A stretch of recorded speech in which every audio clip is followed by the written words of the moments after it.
Gente, o meu primeiro filho que eu tive, ele deu meningite quando tinha 5 meses. Ele era sadio. Aí ele deu a meningite. E eu entrei com ele no hospital, gente. Ele tava com 5 meses. E eu morava no interior. E os médicos me mandou pra capital do meu estado, né? Meu estado lá, estado de Rondônia. Então os médicos me mandou pra capital com aquele menino à noite, com o meu filho, à noite, de ambulância. E eu fui, ele tava com 5 meses. E eu não tive auxílio lá. E eu entrei com ele no hospital, ele com 5 meses. Como eu tava na capital, eu não tinha onde ir. Vamos supor, vou sair para fora do hospital um pouco para ir aonde? Eu não conhecia ninguém na capital. Então eu fiquei lá. Quando eu saí de dentro do hospital, ele tava com 1 ano e 2 meses. Então eu fiquei 7 meses dentro do hospital com o meu filho. O nome dele é o Alan. E quando eu saí de lá, o Alan tava com 1 ano e 7 meses. Eu fiquei 7 meses dentro do hospital. E quando eu saí de lá, fui tocar a vida, né? Vida dura, mas fui tocar a vida. Então eu tava num casamento que era muito difícil, não em questão de agressão, essas coisas não, sabe? Mas questão de traição. Então, quando meu filho tava com...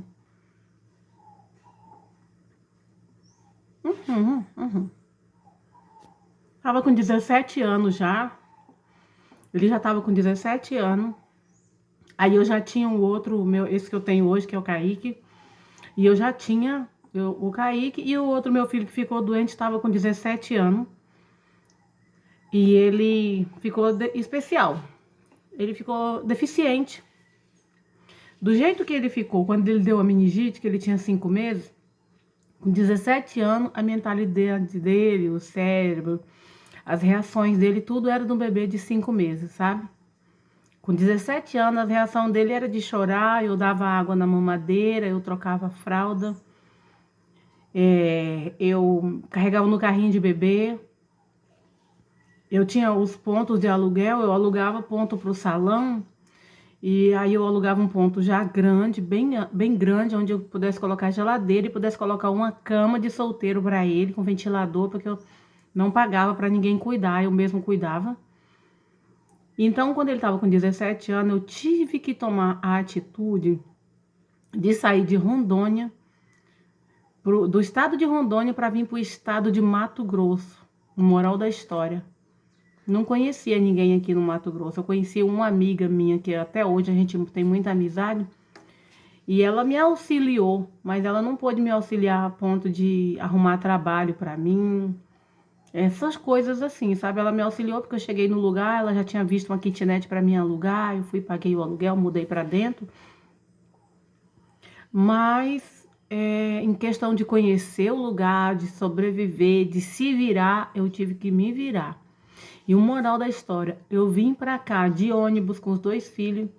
Aí eu trouxe do meu estado lá pra cá, eu trouxe dentro do ônibus, gente, uma máquina de lavar, uns banquinhos daquele de plástico, uma TV daquela de 12 polegadas bem antiga, um fogão, um colchão de solteiro, o carrinho de carregar meu filho, umas caixas de vasilha e as caixas de mala de roupas. Eu trouxe tudo isso dentro do ônibus. O pessoal da empresa não queria nem trazer. Falou, não, dona, a senhora tá querendo levar uma mudança, não tem como levar. Falei, moço, mas eu preciso. Aí eles me viram arrastando uma criança pela mão e o outro deficiente no colo. Liberou. Tive que pagar uma taxa e liberou. E eu vim aqui, gente, para esse estado aqui de Mato Grosso, Cuiabá, sem conhecer nada. Eu nunca tinha saído do interior. Sem conhecer nada. E moral da história, com R$ 300 no bolso. Esses R$ 300, gente, era para pagar o aluguel. Com R$ 300 no bolso. E para trabalhar, eu trouxe um vidro de produto de progressiva, a prancha e o secador. E mais nada. E cheguei aqui, aluguei uma kitnet num lugar que tinha um salãozinho perto. Eu comecei a fazer umas diárias lá. Comecei a fazer umas diárias no outro salão. Como era muito perto, dava pra mim ficar no salão e vir cá em casa, assim, sabe? Revezando e ficar vindo em casa pra ver o meu outro bebê. Eu sei que não foi fácil. Depois eu aluguei, trabalhando eu aluguei um local onde eu já morava. Sempre eu alugava 2 cômodos. Desculpa, gente. Sempre eu alugava 2 cômodos. O cômodo da frente era para trabalhar e o do fundo para morar. E eu fui sobrevivendo assim. Depois de 1 ano, meu filho faleceu aqui. Já com 18 anos, ele faleceu aqui em Cuiabá. Sim, quando eu saí de lá de Rondônia com os meus 2 filhos, eu tinha separado do marido. Como era uma questão de eu separava, ele ia atrás e fazia um piseiro para voltar, eu saí escondida dele. Vendi tudo assim, fui no Móveis Usados, vendi tudo e saí escondida dele pra vir embora pra cá e começar uma nova vida. Comecei uma nova vida aqui, consegui criar meus filhos. Quando estava com 18 anos, o outro faleceu. Meu filho agora tem 20 anos, o que era pequeno. E o mais difícil foi isso. Eu saí de lá pra cá com uma criança deficiente, com outro de 3, 4 anos, acho que tinha 5 anos meu filho. Um com 5 anos, o outro deficiente. E eu vim de lá pra cá sem nada. Eu era cabeleireira já, né, claro. Então eu tive essa possibilidade de trabalhar em casa com eles. Mas não foi fácil. E aí, com criança pequena, é muito assustador você tomar uma decisão assim. Com tudo isso, eu tomei a decisão, não me arrependo. Foi o melhor que eu fiz. E agora, hoje, eu tô tomando essa nova decisão, que é de ir embora agora do país. Porém, agora, eu já tenho mais maturidade, não tenho mais filho pequeno, meu filho já tá com 20 anos. Formou-se como um homem de bem, 20 anos, é um homem de bem, honesto, trabalhador, digno, de honra. Então, assim, eu não tenho medo. Então, assim, se a gente quiser fazer alguma coisa da nossa vida, a gente tem que deixar alguns medos ou fazer algumas coisas com um pouco de medo. Vai com medo mesmo, mas faça, toma uma atitude. Porque se você não tomar uma atitude, não for uma pessoa de atitude, você vai ficar sempre daquele mesmo jeito, às vezes abusada, às vezes humilhada, maltratada, às vezes apanhando de marido, sendo abusada por alguém, sendo desconsiderada o tempo todo. E você, por medo de tomar uma atitude, eu acredito que tem situações que não pode piorar mais. Se piorar mais é porque já não tem jeito mesmo, então. Mas eu sou uma mulher, sim, de atitude. Mas, assim, antes eu peso muito, né? Gente, eu não sou mulher que toma uma decisão de qualquer jeito. Mas tem situação que você tem que meter a cara mesmo. Só fechar o olho e ir. Porque não vai ter outro jeito. Mas dessa vez agora eu tô tomando uma atitude, mas é assim, não é por motivo de, como que eu quero dizer? Não é por motivo de estar mal aqui, de estar com problemas, de estar com problemas no casamento, tô com problema com pessoas, não tô com problema nenhum, gente. Graças a Deus. Eu não tô com problema nenhum. Eu quero viver novas experiências em outro país, sabe? Eu quero viver outras experiências, eu quero conhecer outros lugares, quero trabalhar de modo diferente. Sempre trabalhei muito, antes de fazer curso de cabeleireiro, trabalhei muito de doméstica para os outros. E dependendo de para quem você trabalha, é horrível, é humilhante. Mas não é só o trabalho de doméstica que é humilhante. Muitas pessoas aí trabalham em loja e é humilhada, em mercado e é humilhada. Então, assim, dependendo da profissão que você escolhe, ou do local que você está, não é nem da profissão, do local que você está, sofre algumas humilhações, né? Por isso que é bom você fazer de várias coisas, você aprender várias coisas. Gente, a nossa cabeça, a nossa cachola cabe muita coisa. Então é bom você aprender muitas coisas, muita profissão, saber muita coisa. E eu, assim, eu não tenho estudo, mas eu sei muita coisa para me virar, já, sabe? Tem estudo? Não, não tenho.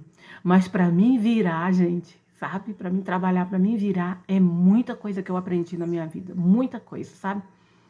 Muitas profissões. Então, não tenho medo. Não tô tomando essa decisão por causa de problemas, mas porque eu quero viver Novas experiências no horizonte. Agora com meu filho já criado, então não tenho medo mais. Mas é preciso tomar algumas decisões.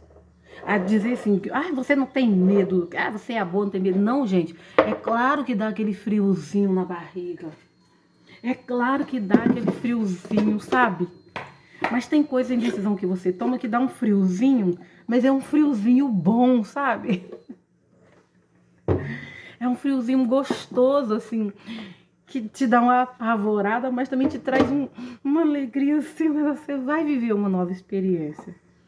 E eu quero convidar vocês, tá bom, gente? Gente, 7 meses que eu passei dentro do hospital com meu filho, né? Quando ele ficou doente, não foi fácil, gente. Eu tinha um problema de hemorragia e esse problema de hemorragia intensificou lá dentro do hospital porque eu não comia comida sem sal e lá era uma comida sem sal. Né? Comida sem sal no hospital. Eu não tinha quem levasse nada para mim. Então, assim, eu vivi de muita caridade das pessoas que estavam internadas, dos enfermeiros, das enfermeiras, das zeladoras do hospital. Eu fiquei com problema de hemorragia sério, que eu fiquei com tanta fraqueza que eu ficava escorando nas paredes no hospital. Você passa uma temporada dentro do hospital, você pega piolho. Eu peguei muito piolho, gente, que na hora que eu deitava na caminha, assim, a hora que eu levantava a cabeça, tinha piolho andando, sabe? Eu peguei muito piolho, eu comi coisas que as pessoas é que levavam para mim. Lavei roupa com sabão em pó que as pessoas levavam para mim, que eu não tinha, não. Então não foi fácil essa minha experiência lá dentro do hospital. E depois que eu saí de lá também com meus filhos, eu sofri muito. Para vir para aqui para Cuiabá, gente, eu sofri bastante aqui também, porque não foi fácil a minha trajetória aqui. Porque você com 2 crianças e um deficiente não é fácil. Então, assim, eu sofri aqui, muito mesmo. E lá dentro do hospital, e doente, até que Jesus me curou da doença que eu tinha. Mas não foi fácil. A vida não é fácil. Muitas das vezes a gente vê.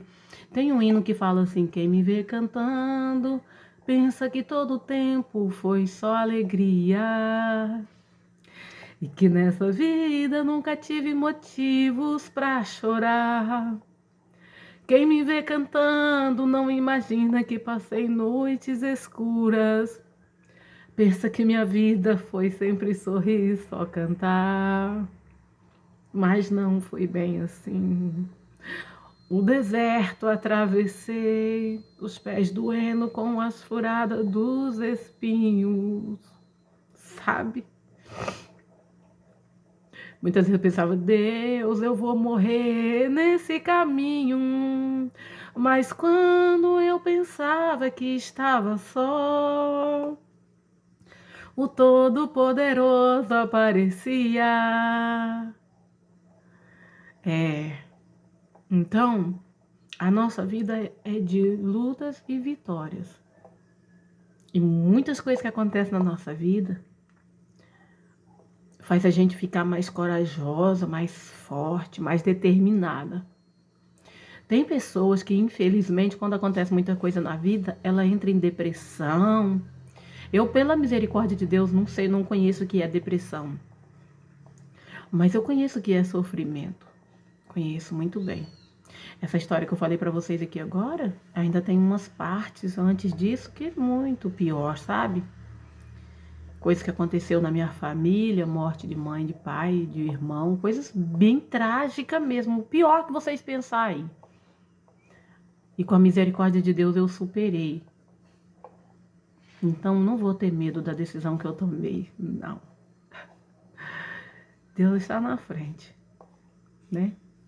Deus vai na frente, abrindo caminhos, quebrando as correntes, tirando os espinhos, ordenando os anjos para contigo estar, né? Ele abre a porta para ninguém mais fechar. Ele trabalha para quem nele confia, caminha contigo de noite ou de dia. Erga suas mãos, sua bênção chegou. Começa a cantar com muito louvor. É isso, gente.